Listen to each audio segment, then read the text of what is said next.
Keep it there. I'll take it after the class. Okay. So we'll continue our discussion on the cardinal teachings of Valmiki Ramayana. Om Ajnanatimidandhasya Jnananjana Shalakaya Chakshurunmilitam Yena Tasmai Shri Gurave Namaha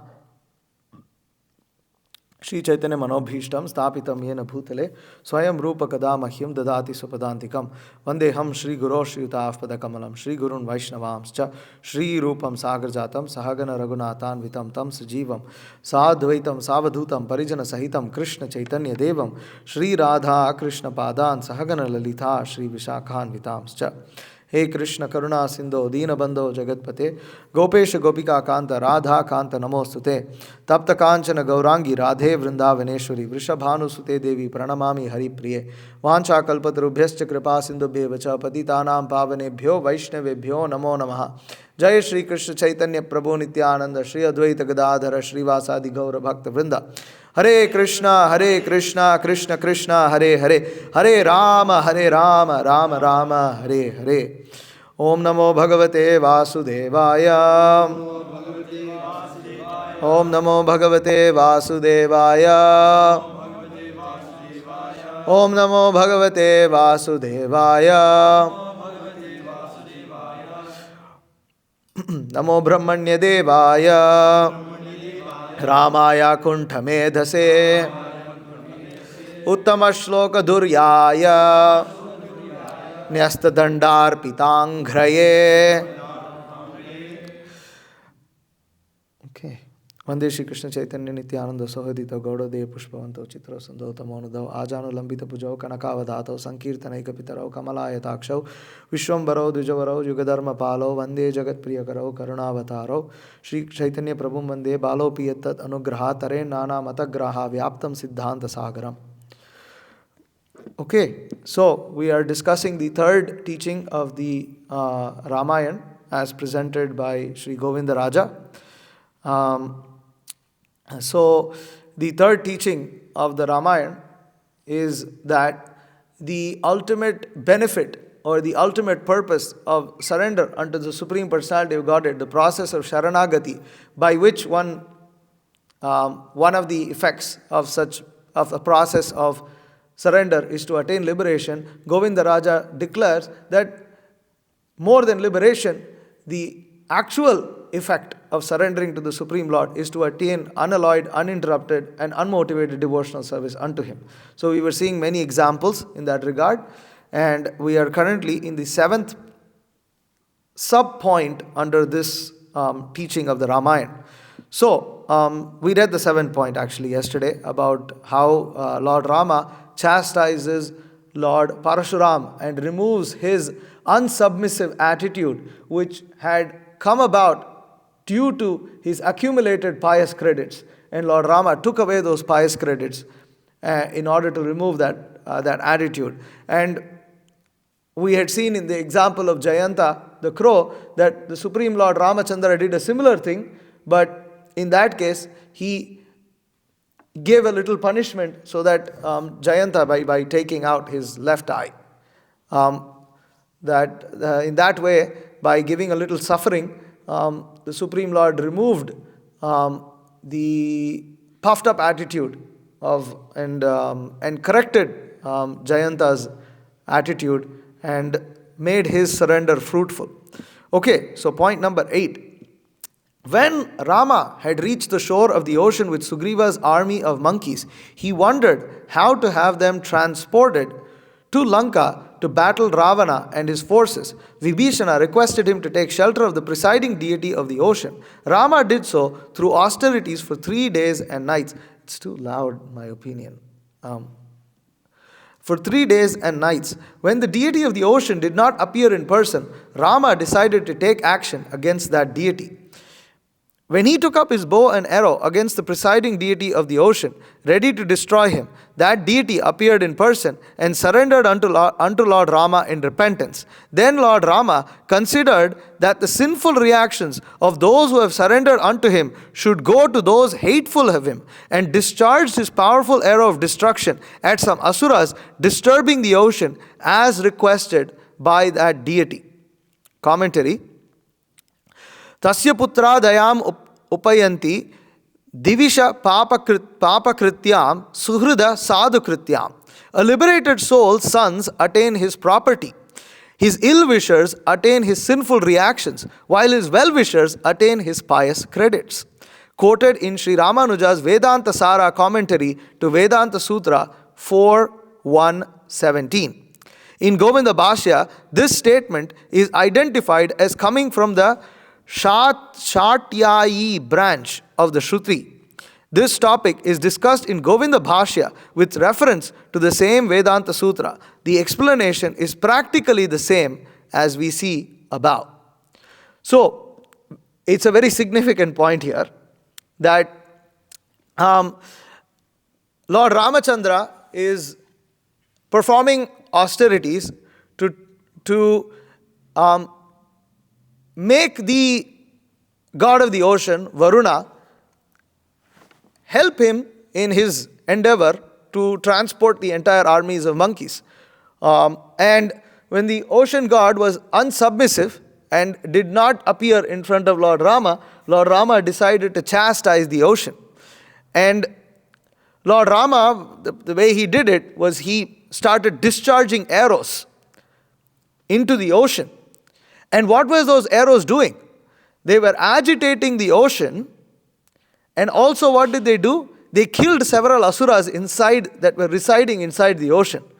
And we can see that when Hanuman is jumping over the ocean to Lanka, you can see that he was attacked by asuras and things like that, Rakshasas who were residing inside the ocean. They are all servants of Ravana, and they are residing inside the ocean. So what do we understand? Sri Govindaraja says that so it's mentioned here, that Rama considered that the sinful reactions of those who have surrendered unto him should go to those hateful of them and discharge their powerful arrow of destruction at some asuras disturbing the ocean. This is actually a little scary point if you actually understand it well. So here is the ocean god Varuna, who was unsubmissive to Lord Rama. That unsubmissiveness is a problem. Now, when the ocean god surrendered unto Lord Rama forgave the ocean god. And then, when one surrenders, right, what happens at the time of surrender? Dikka kale bhakta kare atma samarpan. At that time of diksha, what happens? What do the pandits say? Right, you lose your sinful reactions. That when one offers oneself, atma samarpan is surrender. And when one offers oneself in the time, so what is that? Divya jnanam tato dadyat purva papasya samkshaya. Diksheti sa proktas deshikas tatra kovidaihi. So the time of Diksha, two things happen. Divya jnanam tato dadyat. Divine knowledge is bestowed upon on the surrendered soul. And purva papasya samshaya. The previous sinful reactions are destroyed. Now, when a devotee surrenders unto the Supreme Lord, these two things happen. You get divine knowledge, you get knowledge, and so the knowledge is about the Supreme Lord, about one's position in relationship to the Supreme Lord, and one also gets knowledge how to render service unto the Supreme Lord. So all these things you receive knowledge. And purva papasya samshaya, all the sinful reactions that one has cured is destroyed. Where do they go? Govindaraja reveals that Lord Ramachandra, when a devotee surrenders unto him, he discharges those sinful reactions to those who are inimical of that surrendered soul. That if one becomes inimical of a surrendered soul, one gains the sinful reactions.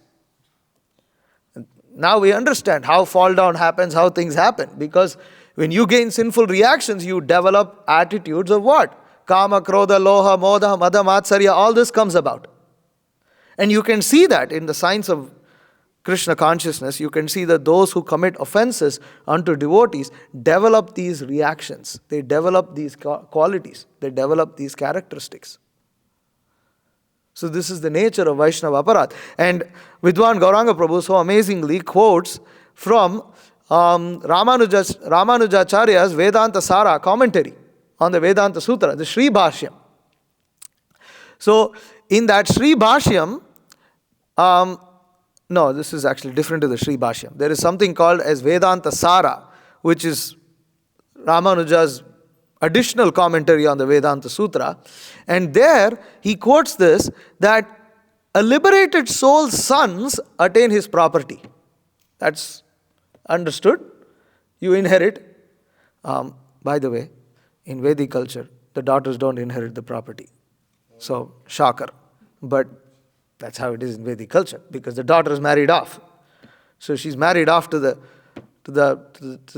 another person's house. So she inherits the property of that house. When her husband inherits that property, daughter doesn't get anything from the father. What does she get? At the time of marriage, the father gives dowry along with the marriage, and with that the entire connection with the family in terms of obligation is over. There is only affection after that. But in terms of obligations, there is no obligation from the father's side anymore. He is not obligated. Out of affection, especially when a child is born, it is the custom that the mother will go to the house of her parents and give birth there and raise the child for a little time in the in her parents' house. So in the maternal side's house. And we saw that just now as we read in Vrindavan Das Thakur's description, that he was also raised in Mamgachi. He was raised in Mamgachi. So the liberated sons attain his property. So that's okay, they attain his property. His ill-wishers attain his sinful reactions, while his well-wishers attain his pious credits. So the liberated soul has no punya, no papa, because he is going to the spiritual world. So, and his property, whatever wealth, whatever gross possessions he had, his sons get it. Whatever pious credit he has, it goes to his well-wishers. And whatever sinful activities was accumulated, whatever sinful reaction that may be, that just goes to those who are ill-wishers. Here that's the word, ill-wishers. Those who commit Vaishnava aparadh to him. So this is how Supreme Lord distributes it. And our own Acharya Baladev Vidya Bhushan also agrees with that statement in his Govinda Bhashya, and in fact says that this quote of Ramanujacharya actually comes in Shruti, in the Shatyayi branch of the Shruti. And this is discussed in Govinda Bhashya, and Vidwan Gauranga Prabhu says that the explanation is exactly the same thing. So this is an important point to understand, that why is this? Because it's again same in relation with the fact that surrender offers devotional service. So Supreme Lord takes care to remove the pious activities, remove the sinful activities, remove everything. And and remove means what he does is he distributes it to those people who deserve it. So that's what he does. He just distributes it. So it's pretty heavy actually if you think about it. It's like, I never know about this until we read this. But our Acharya Baladev Vidya Bhushan agrees with that. So that's an interesting point. Okay, number 9. Rama's surrender unto the presiding deity of the ocean, Varuna, was fruitless because of 2 reasons. 1, Rama did not surrender unto that deity with an utter attitude of helplessness, and because he did not give up the thought of an alternate arrangement to attain his desired result, in case that deity does not grant his desired result. 2. The presiding deity of the ocean, the object of Rama's surrender, had little knowledge and little potency. Rama wanted to teach the world that if one lacks even in one of these items, and if the object of surrender is not capable of granting one's result, one not compassionate upon the surrendered soul, or not of good character, such surrender will be useless. This is continued here. Rama surrendered unto the presiding deity of the ocean on the request of Vibhishana. Samudram Raghavo Raja Sharanam Gantum Arhati. The kingly descendant of Raghu should surrender unto the presiding deity of the ocean. Rama stated the above because of his surrender to Rama. So, here another interesting point is made as to why the surrender of Lord Rama to the ocean god Varuna was fruitless. Analyzing more about surrender and understanding how that surrender is related to devotional service. Because surrender has to be performed in a manner that is favorable to the Supreme Lord. One has to develop a demeanor favorable. We already saw that previously. So, therefore, when one surrenders unto the Supreme Lord, one cannot surrender without an attitude of self-helplessness. So, in that same pastime of the ocean,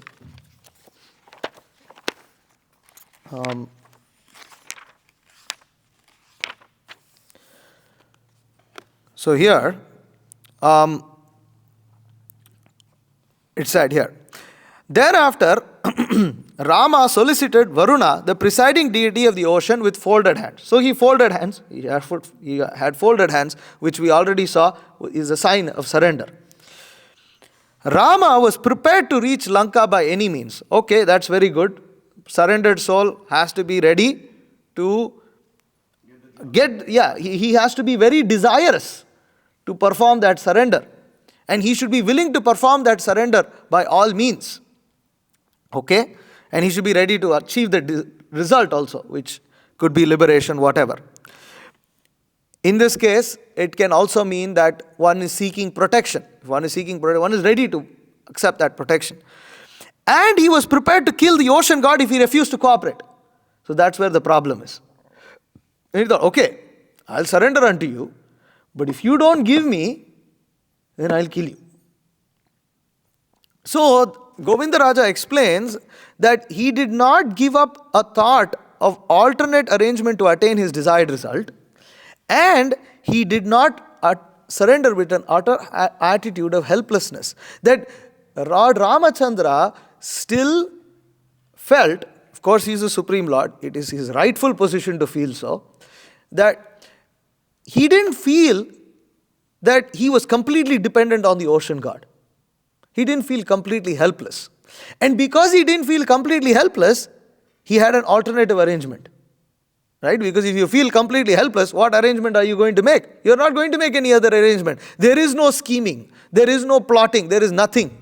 Because one is incapable of doing anything else.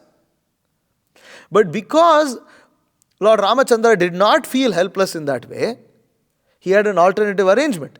He said, okay, if I don't get it from you, this is how I'm going to get it. Now, in Lord Ramachandra's case, Lord Ramachandra felt, I'm going to kill the ocean god. In another person's place, it can be, okay, if Vishnu doesn't grant me this, I'll go to Ganesh, I'll go to Lord Shiva, I'll go wherever I need to go in order to fulfill my desire. And that includes Sai Baba. So, this is why that is not called devotional service, that is not called bhakti. They may sing and they glorify and this and that, but they are not loyal, nor do they feel helpless. They don't feel helpless.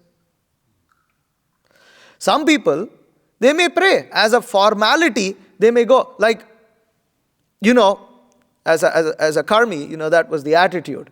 You would do everything that you can also do, to make sure that, you get your result. But then just to make sure, you also go and pray in the temple. You also go pray, do a little puja. Because, why leave that out?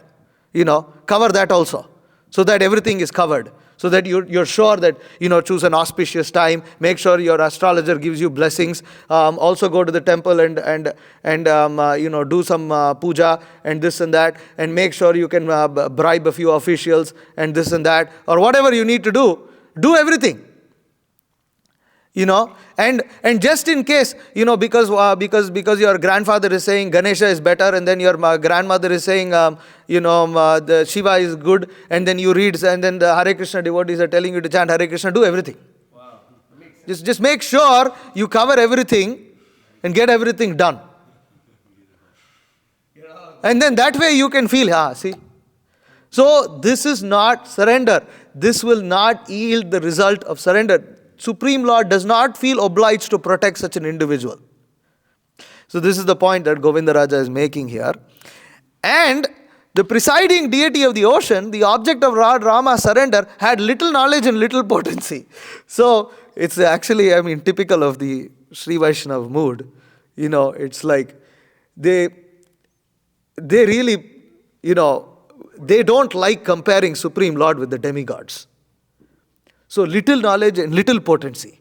It's like basically minimizing, which in their mood is perfectly right, because you're comparing it with the Supreme Lord. And in front of the Supreme Lord, everybody is pale in comparison. The Vedas themselves state that. So they can say such things. So, but that's the point. That what is Varuna? Look at Varuna. Somebody is coming and surrendering to him. Fellow won't even appear in front of them. See, little knowledge, little potency. What's the point of Varuna? So, and Lord Rama is teaching this through his own example. So if we want to surrender unto the Supreme Lord, we have to feel helpless. We have to feel helpless. And that's the important feeling in prayer. Like when we are making prayers, when we are chanting verses, when we are chanting all these things, that has to be our mood. If we want our desires to be fulfilled, if we want the ability, if we want Krishna to grant us the benediction of being allowed to serve his lotus feet and the lotus feet of his devotees, life after life, then that has to be our attitude. That I don't have any capability of performing devotional service. Please bless me. And this we see that again and again in the Bhagavatam, and of course one of the most famous examples in that regard is Gajendra himself. Says, I'm an elephant. What am I? I'm dumb, a dull-headed elephant. What? I can't even glorify you properly. But you please come and save me. You please come and protect me. And Acharya has explained that Supreme Lord is so eager to protect Gajendra that he immediately rushed from the spiritual world, from Vaikuntha, so much so that he didn't even gather his weapons, and all his weapons and paraphernalia had to follow him. He left the spiritual world in such haste in order to come and save Gajendra. So that mood of helplessness endears the Supreme Lord, because the devotee feels, because that's after Gajendra has given up all hope that he, the great elephant, the great king of the forest, the great Gajendra, with all his strength, he found, I cannot, there's no strength, I have nothing left. And what are these demigods? They're not doing anything. They're seeing everything that's going on. Everybody is assembled up there, watching this wonderful, thing that's going on between the crocodile and the elephant. Nobody's coming to help Gajendra. So Gajendra is praying to the Supreme Lord, you are the only one who can help me. So in that mood of helplessness, Gajendra gets that benediction. Is such a nice, painting there. Very nice. Even you can see the distress in Gajendra's eyes and his the way he is positioned. So it's really nice. And so okay, moving on to the next point. Point number 10. Thus, it is pointed out that though there is no restriction regarding place, time, candidate, and the desired result in the process of surrender, there is a restriction regarding the object of surrender. And it is this process of surrender that is primarily established in this composition, Sri Ramayana. Therefore, the saying, Sri Ramayanam Dhirga Sharanagatihi, Sri Ramayana is an elaborate exposition on the process of surrender.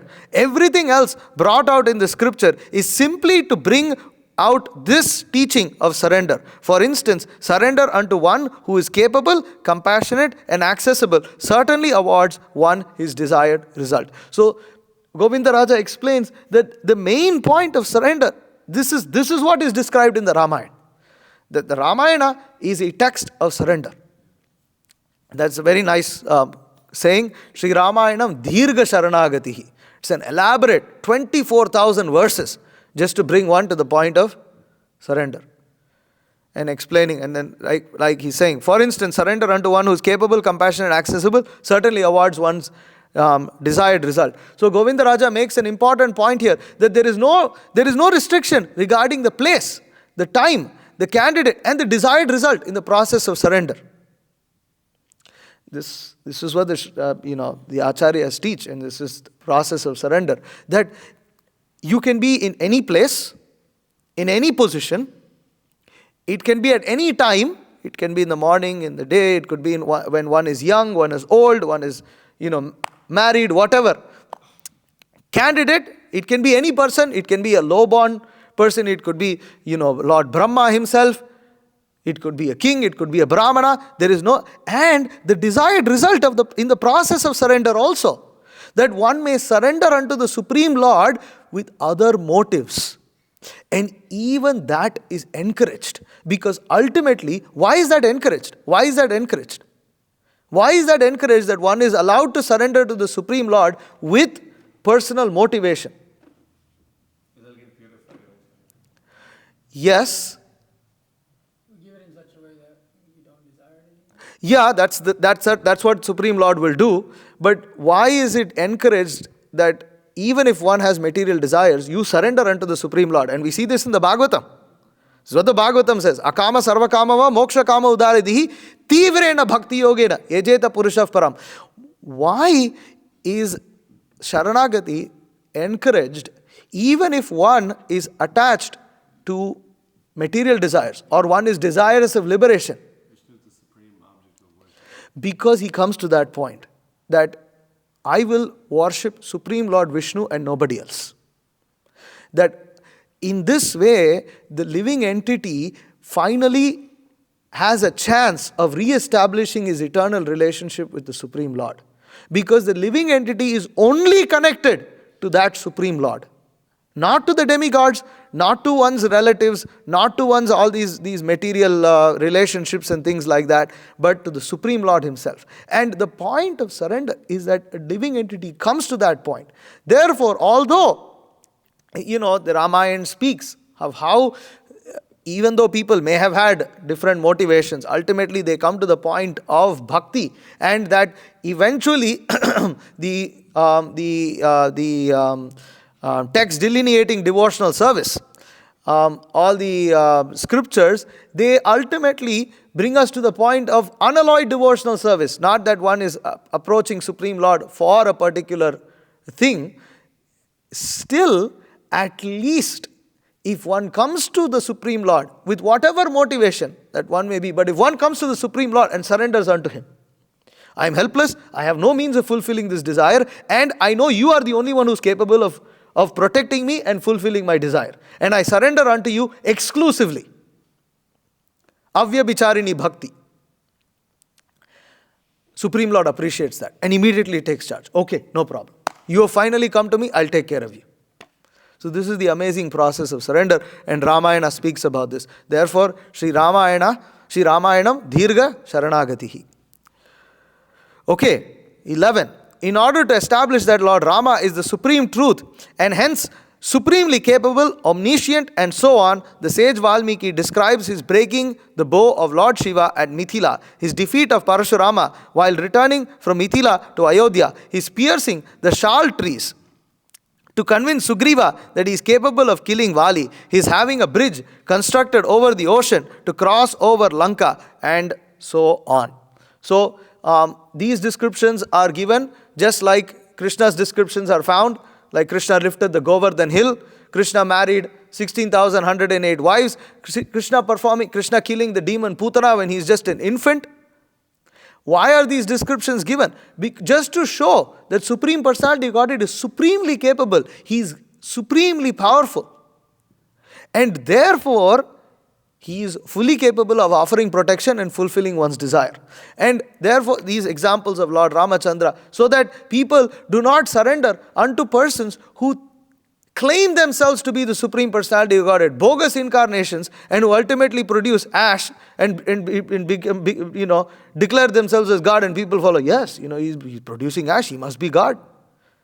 No, this is not God. If God comes, he doesn't produce ash. What's the use of ash? Anybody can produce ash. He shakes his hand and produces ash, you light a fire and ash will come.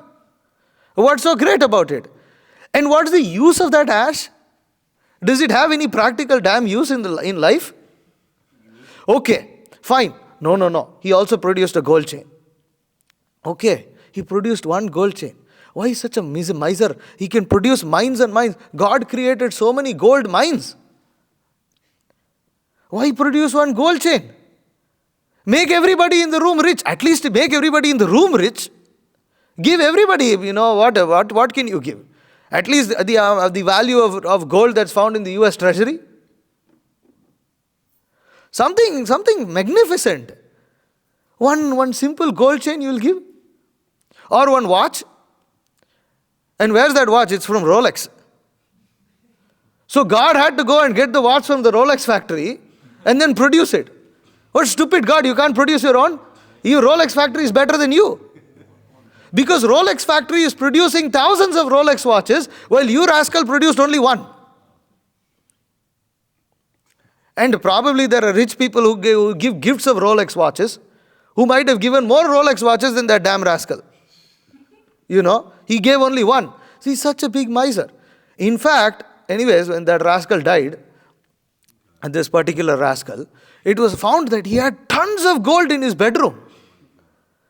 This is not, you can Google this. So much gold was found. A lot more gold than those gold chains that he gave to his devotees. But still people worship him. That's another thing. Therefore, these examples are given. That Lord Ramachandra could see this example of piercing the Vali tree, these sal trees.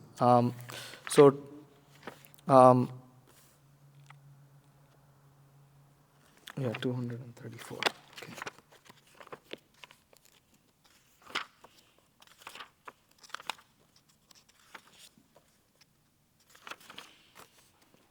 Okay. Rama said, "My dear Sugriva, rest assured that I will kill Vali so that you can recover your wife and the kingdom." Even after hearing Rama's assurances, Sugriva remained doubtful whether Rama was powerful enough to slay Vali. So, there's the story of Dundubi. I'll skip that. And Lakshmana laughed. Lakshmana laughed, realizing Sugriva doubted Rama's ability to kill Vali. He asked, "What feat could Rama do that would prove his prowess and set your mind at ease?" Sugriva replied, "Once at this place, Vali pierced 7 large trees with 7 arrows. If Rama could split one of these trees with a single arrow and then kick the remains of Dundubi at a distance of 200 bows length, I would consider him a suitable match for Vali." Hearing this, Rama effortlessly lifted the skeleton of Dundubi with his big toe and sportingly flung it at a distance of 80 miles. Even so, Sugriva said, when Vali threw Dundubi's body, it was heavy with flesh and blood. Moreover, he was greatly fatigued from fighting. Since the carcass is now much lighter, it is impossible to judge who is more powerful, you or Vali. So after Rama does what he asked him to do, He says, yeah, can you throw this? Rama doesn't even pick it up and throw it. He just kicks it with his big toe. Just with one toe, he just flicks it like this, and he sends it sends it flying for 80 miles. But still, Sugriva is not convinced. There's more we can read into this, but yeah. At that time, Lord Rama took up his bow and released a powerful arrow that pierced all 7 trees, entered the earth, went down to the bottom of the universe, and after 1 hour returned to his quiver. Sugriva was struck with wonder and reverently bowed at Rama's lotus feet. Rama then embraced Sugriva and suggested, let us now go to Kishkinda. You should go ahead and challenge Vali, while Lakshmana and I hide behind some trees just outside the city gates. So, here you can see Sugriva is doubtful of Rama's prowess. And sometimes, even though a devotee may surrender unto the Supreme Lord, sometimes he wonders, can Supreme Lord actually fulfill my desire? Is Supreme Lord capable of protecting me? Is Supreme Lord capable of providing for all my needs? This is Sugriva's position. He has surrendered, he has accepted. Theoretically, he is accepting, but there is some doubt. I have some doubt. I don't know. There is some misgiving in the heart. And Lakshmana is laughing. So other devotees like Lakshmana try to convince, hey, stupid fellow, what do you think that Rama cannot do? What do you want him to do? What do you want him to do? Okay. Can he kick this Dundubi's? Can he fling this Dundubi's, carcass? This is what Vali did. He did it. Can Lord Rama do this? So then Lord Rama shows that. He shows, what is the Dundubi carcass? I kick it with my big toe, and sends it flying. But still, I don't know, and I don't know, again and again. And what do you know? You don't know. We know, but still you won't accept. So it doesn't work. So in this case, it doesn't work. So then, the story of Ramayana proves that the Supreme Lord, to a sincere devotee, who is trying to serve him, whose desire is to serve the Supreme Lord, whose desire is to remain a surrendered soul to the Supreme Lord, Lord Ramachandra shows that the Supreme Lord convinces that surrendered soul by showing a prowess that even that surrendered soul could have not imagined.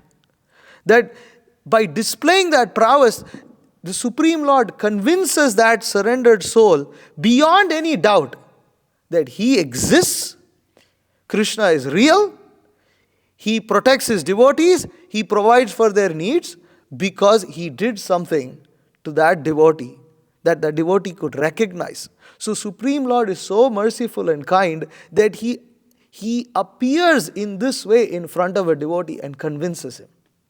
This has to be real. And that devotee cannot explain it in any other way. And he becomes awestruck, dumbstruck, and then reverently falls at the Supreme Lord, repenting for his offensive attitude. I was so foolish to doubt the Supreme Lord's power. I was so foolish, and just see, Supreme Lord could fulfill so many of my desires, but instead I wanted him to do something stupid as flinging some carcass away. This is what I am engaging the Supreme Lord in doing. I could have desired something so much better. Instead, I am desiring these kind of stupid things, and Supreme Lord fulfills those to show to the devotee that he is real. And he doesn't reject the devotee. He doesn't reject the devotee. The Supreme Lord does not act like an egotistic, tyrannical person who's like, how dare you doubt me? How dare you think? And instead, to prove his prowess, he doesn't punish the devotee. Supreme Lord could show, you want to see how powerful I am? I'll show you how powerful, and torture Sugriva. There's tyrannical people are like that. Demoniac people are like that. You doubt me? You doubt my prowess? What did Hiranyakashipu do to Prahlad?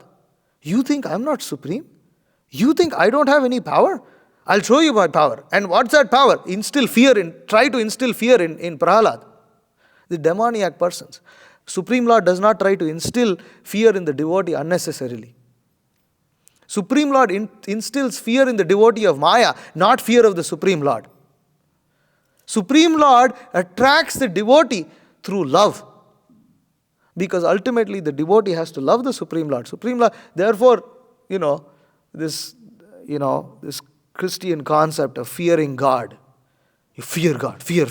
And he's especially in the Old Testament, is a really uninspiring figure of God.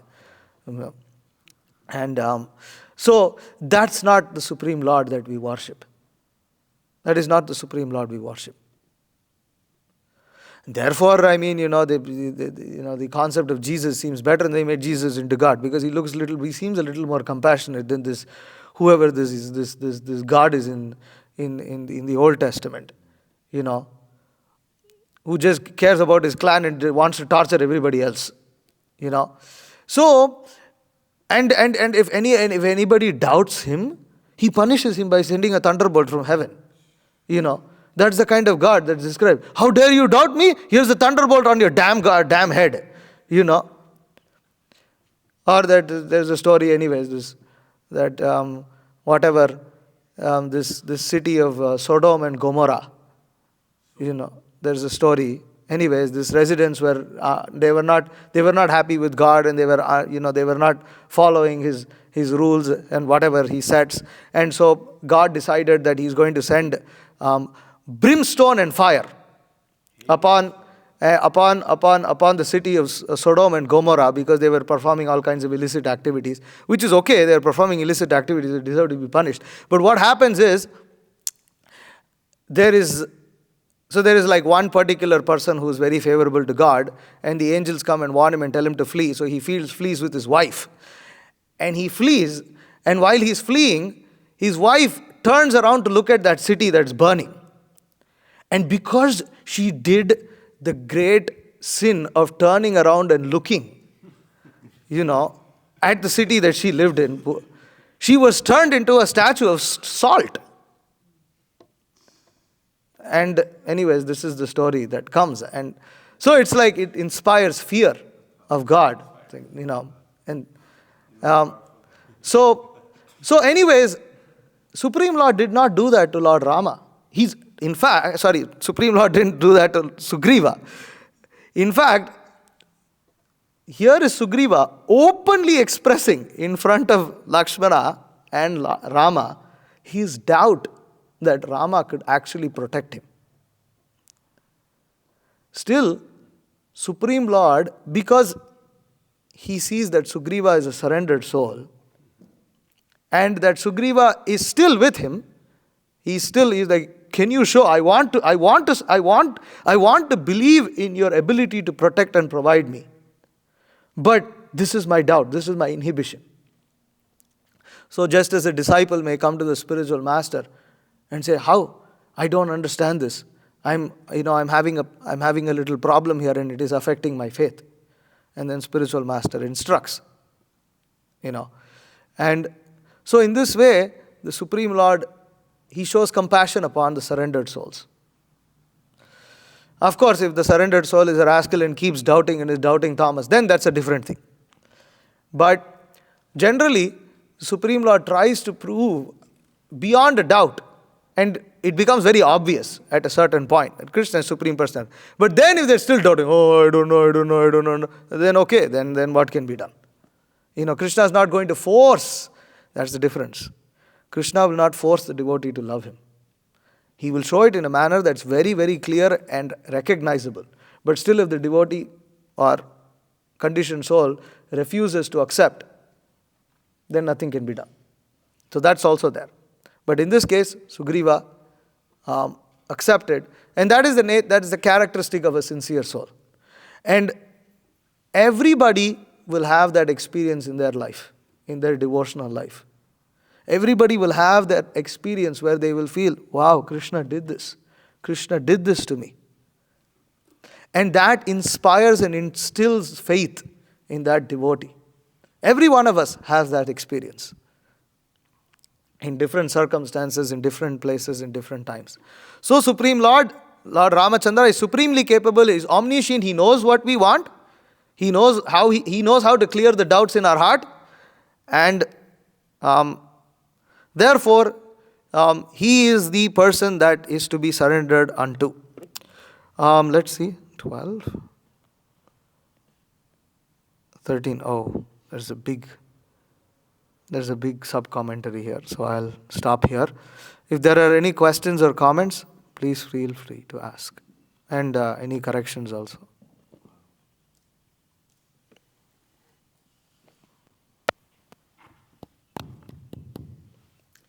Yeah, that's fine. The Vishnu Sahasranama, we heard this lecture together in New Talavan. Maharaj gave this. He gave a lecture on these two names of Vishnu called Shatrujit and Shatrutapana.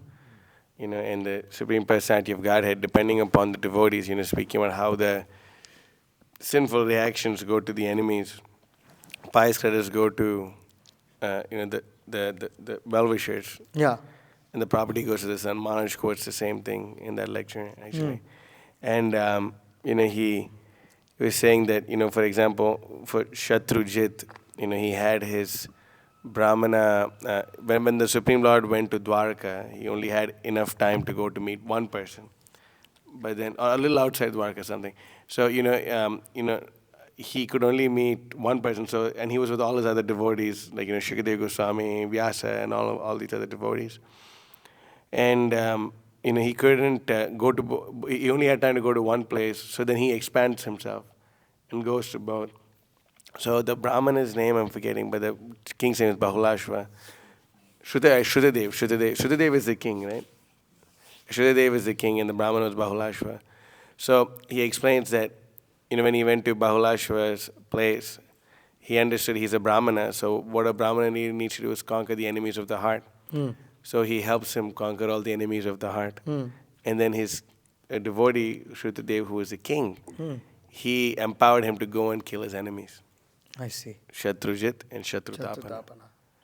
So this Supreme Personality of Godhead, like, from that I was understanding, and I was chanting it more. I was thinking that the Supreme Personality of Godhead, these killing of the enemies, like Lord Rama just did, by killing those demons in the ocean, right? He releases arrows. So depending upon the thing that the devotee is struggling with, it's not necessarily that every Brahmana has enemies or every devotee has enemies. So the Supreme Lord will kill the desires in our hearts, because usually when someone is a pure Vaishnava, and of course there's different ways. In the Bhagavata, Maharaj is described as Ajata Shatru, one who is born without an enemy. So we see this. So the Supreme Lord does both. Of course he killed the Kauravas and all this, but we see that he does both. And I wanted to ask you a question in this regard. That I remember reading in the Ramayana that arrow that Rama holds to when he threatens to kill the ocean god and all the living entities inside it, I thought he releases it in a place where all the asuras are residing, right? On some mountain cave, something. Did you read that section just now? I did not. Oh, okay. All right. I just looked at here and it said that. So, regarding the comment you were making, it's true that a Vaishnava doesn't have any enemies, but it's quite common that he has ill wishers. So, the point here is that while, Krishna sits within the heart, aham ajnana jam tamaha, nashayami atma bhavasto. So while that is there, here specifically, the point is that because there will almost always be ill wishers of a Vaishnava, unless generally that Vaishnava happens to be one who perhaps lives in a secluded place and performs secluded penances, austerities, and in that way worships the Supreme Lord, in which case sometimes even the demigods become envious, So the point here is that the Supreme Lord seems to eradicate the punya and papa for that particular devotee for all practical purposes in regards to that particular devotee. So for that particular devotee, Supreme Lord does perform anartha nivritti of all sorts, punya and papa, as we are seeing here. Both pious and impious are removed. But from this commentary, it seems that the Supreme Lord, while for the devotee, it is basically non-existent. The Supreme Lord seems to store it and distribute it to his well-wishers and ill-wishers. In this regard, then, in the Chaitanya Charitamrita, Vasudeva Datta, he says that, my dear Lord, I'll take the sinful reactions of all the living entities, and I'll go to hell forever for this, in this regard. For however long I need to go to, I'll go. But you please give me all the sinful reactions and take them back to Vaikuntha.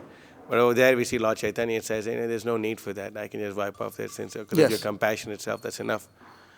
So in that regard, it seems like, if everyone, all the living entities, were in moving and non-moving bodies, got that, got the mercy. What happened to their sinful reactions? So it doesn't necessarily mean that the Lord has to distribute the sinful reactions, or he could just wipe it out and because it seems that's what happened in Vasudeva Datta's case. It seems that if the devotee specifically desires in such a way, then it may happen in that way, as in the case of Vasudeva Datta. Or as we were saying, in the case of Vrindavan Das Thakur, who wants to go and kick the head of the offenders so that he removes their offensive mentality. However, the general principle is that here, because Ramanujacharya is saying a liberated soul, which refers to one who has become a pure devotee and who's going back home, back to Godhead.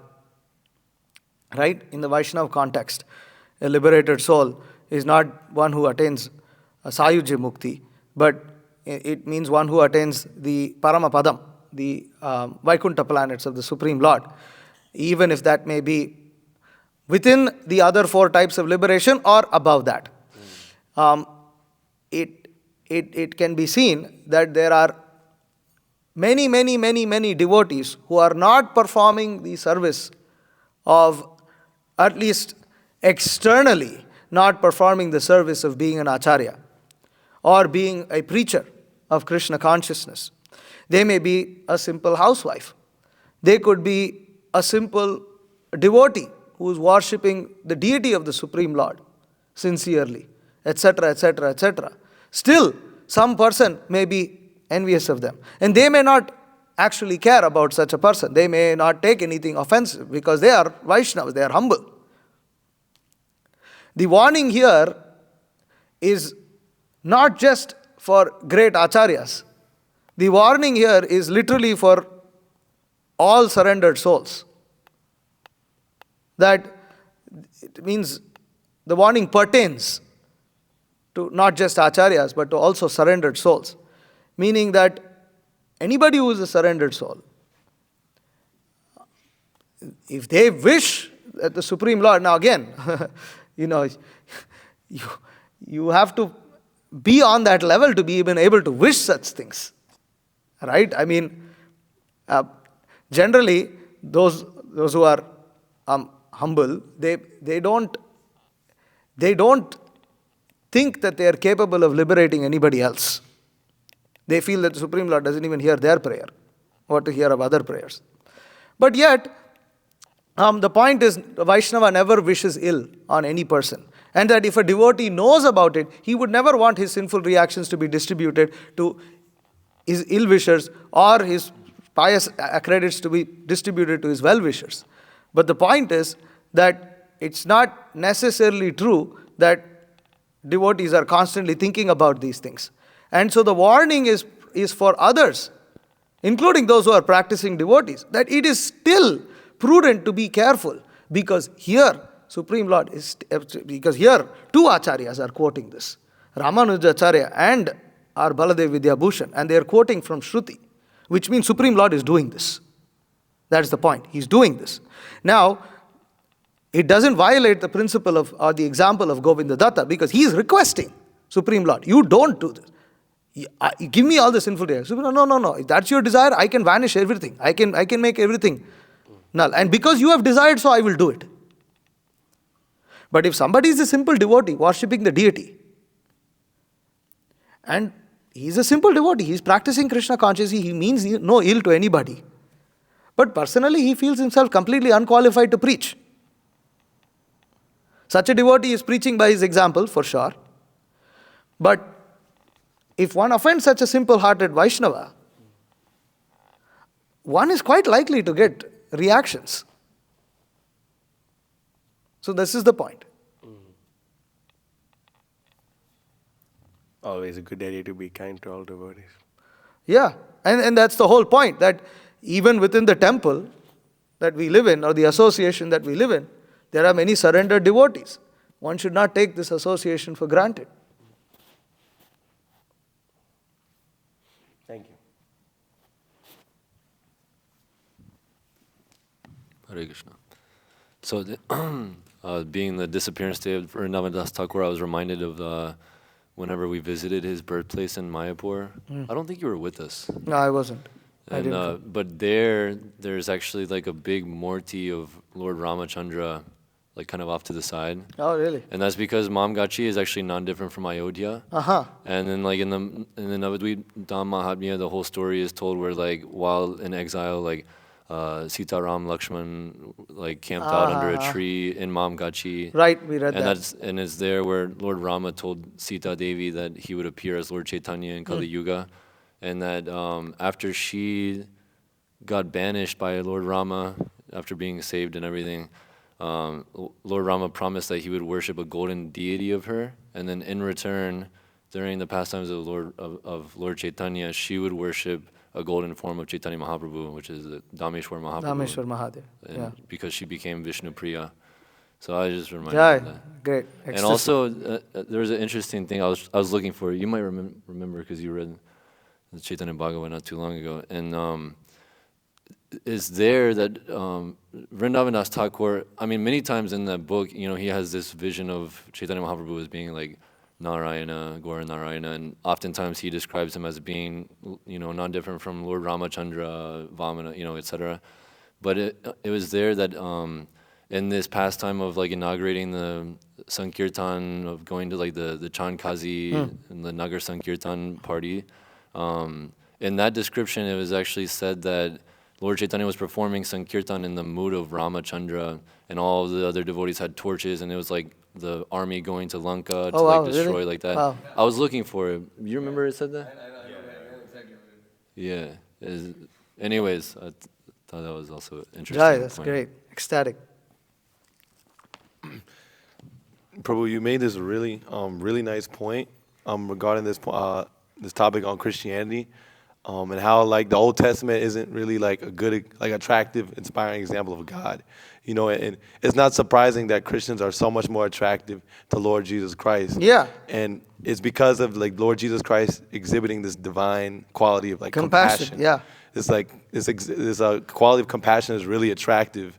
More inspiring when someone dies for your sins than getting a thunderbolt Yeah. struck on your head, you know. Instead of telling like the God, yeah, yeah. I mean, like it was like the gods tell them to kill like a whole village of babies, or like, you know, someone dying for their sins. It's like it's not really, you know, competition. Yeah, I mean, like anyway, there's a whole story behind that, but anywho, yeah. I didn't know there was anything. Anyway, I'll go find the pramana on that one. So okay, so Sure. also like, you know, like example like Haridas Thakur, you know, like Nityananda Prabhu, these are like divine qualities of compassion. And I was just thinking, you were making this example of like Sai Baba, like these Mayavadis, they can't imitate this compassion. Like you see with these Mayavadis, like they try to like do like, you know, for them the compassion is like hugging like their surrendered soul, or like giving them like, you know, Yeah. that merciful glance. You know, they just look at them. The For, old ugly fisherman Mataji will go and hug around everybody and kiss them. She, yeah, kiss them. She kisses them. yeah. That's compassion. He got compassion. Ali got kissed also. Oh, but he never went. But he never met her. He never met her. It's a bogus story. It's a bogus He never story. got her mercy. But like they can't imagine like dying on a cross, or like being whipped through these villages. Like their like exhibition of compassion is so incredibly bogus, you know. And so then we see like when we're distributing books at the Sai Baba temple and you see like them, they're worshiping Sai Baba, because people like him can't exhibit, like they don't have any real compassion, and they're not like a real shelter. They can't yield any results, and that's why the Hindus, like, they don't fully surrender unto them. Like we go to these things and they may give a little Sai Baba and they turn around and they give us $59 for the Saptarishi. Like, they're holding back. They don't give everything to Sai Baba, you know? And so so the Vaishnavas, because they're exhibiting that real compassion of Sankirtan, they're naturally attracted to it. And so they by Krishna's mercy, they're able to give that And then to you the can ask devotees. everything that's in the wallet. Yeah, I would say take everything that's in the wallet, because Vishnu's competent, to give shelter. And so they're more inclined because it's a real quality, you know? It's not like glancing Actually, at a someone. devotee specifically told us that he's a big businessman. And he told us that, he had helped with the Ram truck, purchase of the Ram truck. Why don't you say it? Oh, yeah. I was just praising the Lord, but okay. He said that, he was purchasing he helped us purchase a Ram truck, of course. And, he was saying that he lived so close to the temple that he joined in when he first came in the Krishna consciousness. But he's so uninspired by everything which happens in that temple that he doesn't even give them like $30 a year. Oh my God. The only thing he does is he buys prasadam from that temple. That's a max as far as it goes. But ever since he's donated to us, his business profits doubled. He said his business profits doubled in the last year. So if anyone wants to double their business, turn it back up. Look. Hey, look. Come close, man. Look. If anyone wants to double your profits, my phone number is 732-614-6919. Please call us anytime you like. Double your profits, double all your thing. Max, I hope double you're your watching. spiritual life also. Double your spiritual life, no doubt. You get the most bang for your buck. Should I drop the mic? That way you'll double your scores? That way, 100%. Yeah. My scores are going to get doubled anyway. All right. Hare Krishna. With or without you, we're going to do it. But hey. So yeah, thank you so much. Hare Krishna. I'm going to drop the mic. Okay.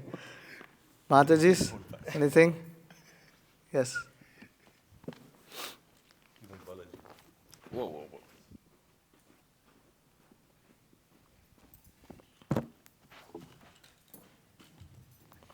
I have a couple questions. The first one, just for clarity's sake, so karma, I know that Krishna distributes, the pious karma and the not so pious karmas when a liberated soul passes. But then, is there a set amount of karma, or is there karma accumulated by actions in? No, see, actually, this is you just understand it as Vaishnava Aparad, right?